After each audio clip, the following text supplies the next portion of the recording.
We're going to move on to the second set of tasks for this project. Remember, we're trying to build up to that binary calculator that we discussed before.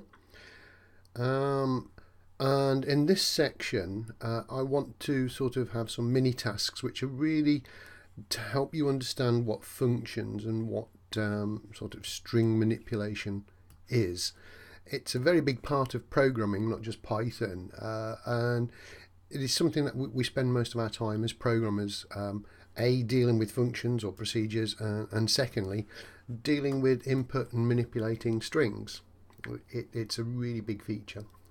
So in this series, I really want to attack one or two of these little issues and try and put a little bit more meat on the bone. So the video series is probably going to be a lot more in depth than anything from lessons. So our first thing that we're going to do, our task 6, which we will come to probably not in this video, maybe in the next one, so you might want to skip on if you want to see how this is programmed, is to create a function to reverse a string. For example, hello becomes ole.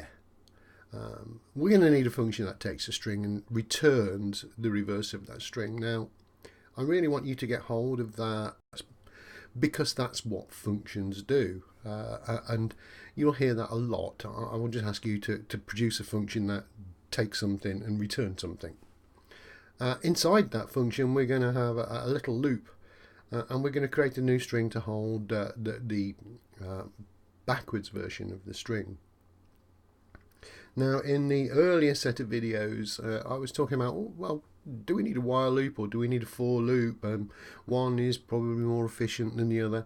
Well, this one is a definite loop. So if we entered the string hello, which has got 5 characters, we know that the resulting string is also going to be 5 characters long. So it's definite. We definitely know how long this string is, and you should know which kind of loop will be used for that. Basically, if we've got an indefinite number of letters, we would probably use a while loop. Having a definite, we're going to use a for loop. So we're going to program this one as a for loop. So again, that's something that should be springing to mind, whether you're going to be using definite or indefinite loops. So before we go into any programming whatsoever, I just want to sort of refresh your memory from some of the coding that we did before and try and put some theoretical terms on it. So here's our main program that we did. Remember, we did a library and we used an alias L for it, which is there, but that's not really what I want to say. What we've got in our main program here is we've got what is termed a sequence of instructions. In other words, there's no looping, there's no if conditions, they just execute that line, then they do that line, then they do that line. So each line is executed in a sequence. Now you might say, yeah, but for binary string and while binary string, they've got loops and ifs and this, that and the other. That's true, but that's in that section. We'll come to that in a minute. As far as I'm concerned, this is a sequence of instructions. Okay, and that's one of the 3 items that you will need to know. We've got 3. We've got sequence, we've got selection, and we've got iteration, sometimes called repetition. So they're the 3 main elements of any program, and you're expected to know each and every one of them and identify these sections of code. So let's try and see if we can identify selection. What that really means, if I hop over to the library, what selection really means is anything that has an if, an elif, or an else. And now we didn't use elifs in our program at all. There was no need for it. We just used ifs. Something is true, else something is false. And that is called selection.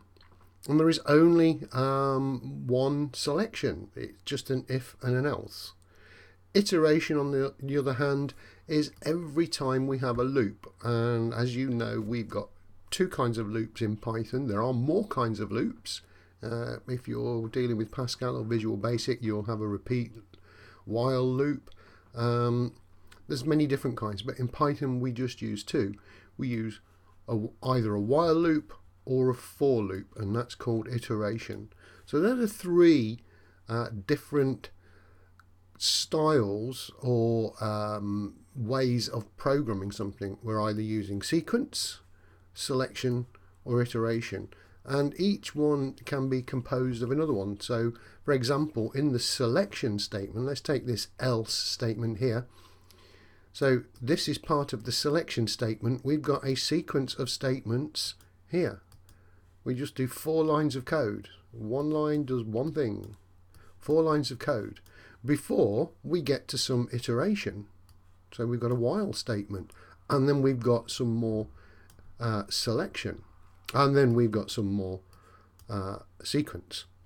So you need to be completely aware of what these three terms mean and how they apply to the programming. At the moment, we're not dealing with pseudocode, which is probably bad. We should program in pseudocode first. But these are relatively straightforward as a programmer, so maybe the pseudocode is probably one step too far. But that's what I'm really trying to point out at the moment with these tasks. I'm going to write the program for you, and the program is going to be really, really simple to create a reverse string. It's only a couple of lines long. But I'm also going to start introducing you into different ways that we can use Python. So we'll probably end up choosing one of these for a library and getting rid of the other one, so that we don't really need this alternative method here. We'll use the correct one, which is the while one.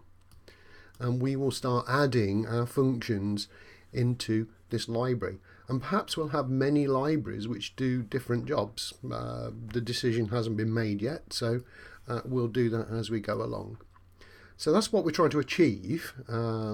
Hopefully you'll stay with it. Hopefully you'll understand. If you don't, you're just going to have to question me, drop me an email, ask me questions about it. But at the end of the day, I'm not expecting you to write this off the top of your head at the moment. I will do by the end of year 11. I will say, here's a project, and I'm expecting what I'm seeing on the screen now.